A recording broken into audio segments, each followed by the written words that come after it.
কেমন আছো সবাই? আশা করছি সবাই খুব ভালো আছো। আজকে নতুন আরেকটি রেসিপি নিয়ে এসেছি। আমরা কম বেশি সবাই সাউথ ইন্ডিয়ান খাবার পছন্দ করে থাকি, তাই আজকে বানিয়ে দেখাবো উত্তাপাম। খুব ইজিভাবে কিভাবে ঘরে উত্তাপাম তৈরি করবে চলো দেখে নাও। এর জন্য আমি নিয়েছি ছোটো বাটির 2 বাটি চাল। এখানে আমি রেগুলার আমরা যে চাল ইউজ করি সেই চালই নিয়েছি। এবার এই চালটাকে ওভারনাইটের জন্য ভিজিয়ে রেখে দেব। পরদিন সকালে দেখো চালটা একদম ভিজে নরম হয়ে গেছে। এবার মিক্সার গ্রাইন্ডারে হাফ চালটা আমি নিয়ে নিচ্ছি আর নেব এর সাথে 1 বাটি বেসন। আমি এখানে কোনো বিউলির ডাল ব্যবহার করছি না, তার বদলে আমি বেসন ব্যবহার করছি।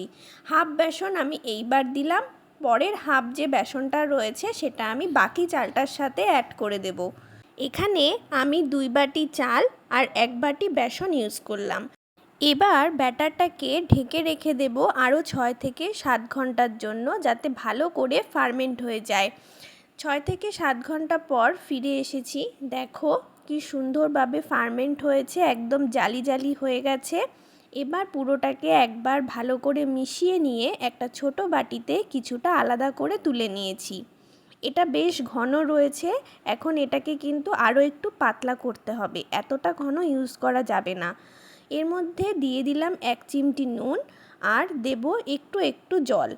খুব বেশি আমি পাতলা করব না, দেখো ঠিক এই রকম কনসিস্টেন্সিটা থাকবে। এর মধ্যে দিয়ে দেব 1 চিমটি বেকিং সোডা আর হাফ চামচ বেকিং পাউডার। এবার সবটা ভালো করে একটু মিশিয়ে নেব। বেকিং পাউডার বেকিং সোডা দিয়ে অনেকক্ষণ কিন্তু ফেটানো যাবে না, একটু হালকা করে ফেটিয়েই রেখে দিতে হবে।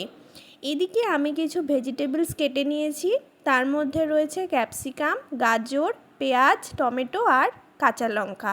সবগুলোকে আমি ছোট ছোট টুকরো করে কেটে নিয়েছি। এবারে নিয়েছি বড় একটা ধোসা প্যান। তোমরা যে কোনো ননস্টিকের প্যান অথবা লোহার প্যান ইউজ করতে পারো। আমি এখানে মিনি উত্তাপাম করব বলে একবারে 4টে উত্তাপাম দিয়ে দিয়েছি, তোমরা একবারে একটাও দিতে পারো।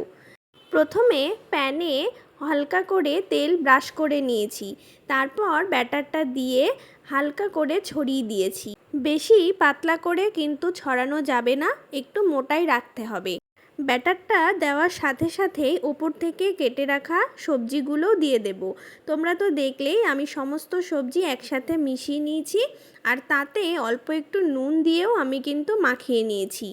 এবার সবজিগুলোকে ভালো করে চেপে চেপে বসিয়ে দেব।